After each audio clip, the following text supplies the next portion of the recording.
So, I kept seeing this clip pop up, again and again. You're my girlfriend. Yeah, of course I am. And I hit you with a soccer ball. Yeah. I don't understand. That's good, because I don't either. Yeah, let me explain. So, And I was like, okay, maybe it's fate telling me not to miss it. I'll give the movie a try then.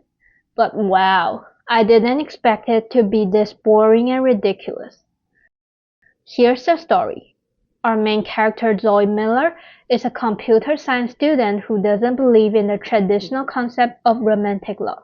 Instead, she thinks shared interests and similar ways of thinking are the real keys to compatibility.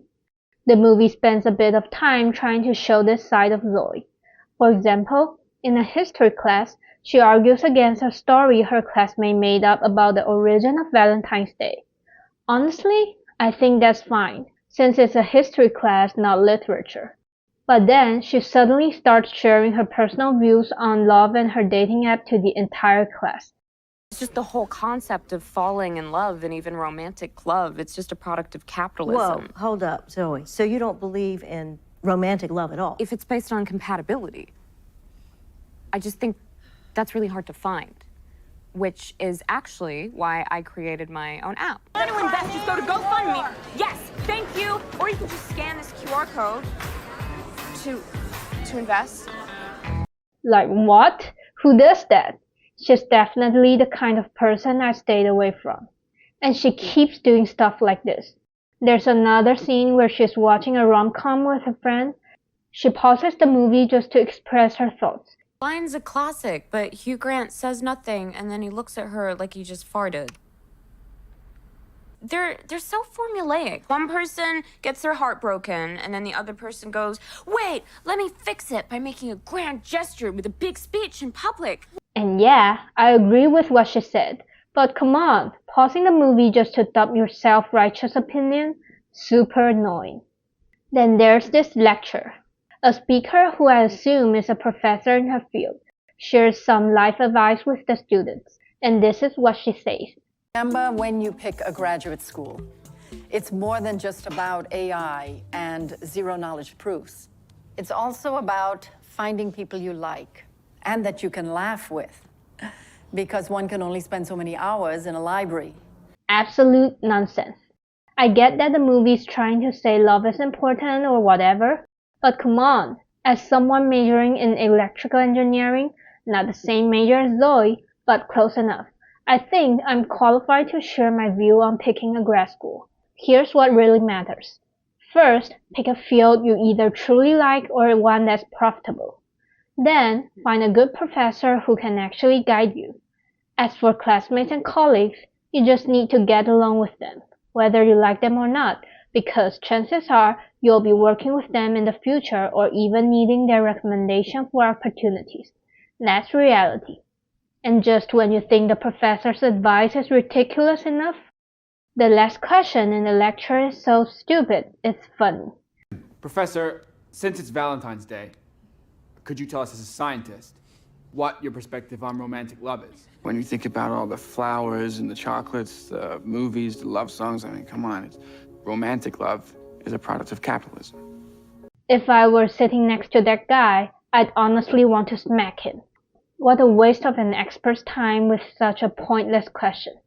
But of course, Zoe's impressed by his deep thoughts on love. And mind you, everything I've said so far, that's only the first 10 minutes for the movie.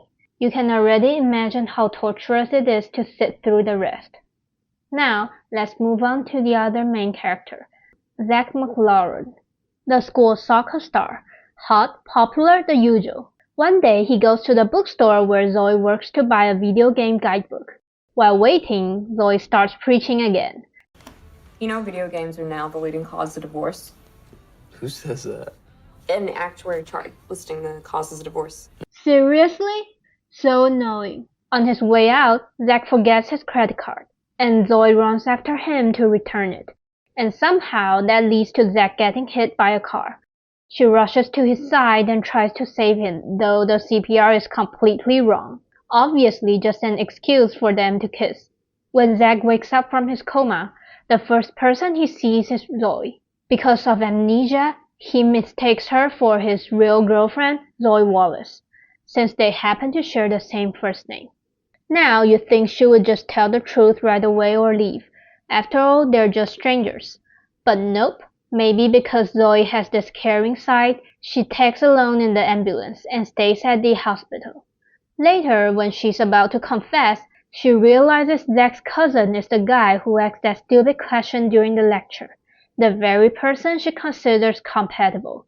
So instead of just asking him out like a normal human being, she decides to keep pretending to be Zach's girlfriend so she can stay at the house.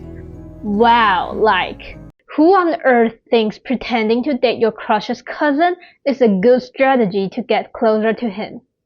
Because of the concussion, Zach can look at screens for 72 hours, which means he has no way of using his phone to discover the truth. During the first half of the time, Zoey mostly avoids Zach and tries to flirt with his cousin. They even kiss in the hot tub. But then, Zoey learns Zach has an actual girlfriend and they're in an open relationship, something she can't accept. So, she shifts her attention back to Zach. They start spending more time together and develop some kind of connection. Of course, happy time don't last. The real girlfriend Zoey Wallace eventually shows up and confronts Zach for ghosting her. At that point, Zoey Miller finally comes clean and apologizes. Everything goes back to normal with Zach staying with his real girlfriend. But later at a big school music fest, Zoey's best friend discovers Zach is now single and pushes her to confess her feelings. And guess what? They get back together right there at the fest. You know Zoe Wallace and I broke up. Yes. Do you know why? Because you're the Zoe I want to be with. And keep in mind, these two actually only spent one day together, and somehow that's enough for Zach to change his mind. Classic main character privilege, right? By the time the credit rolled, I was exhausted. There are countless moments worth roasting.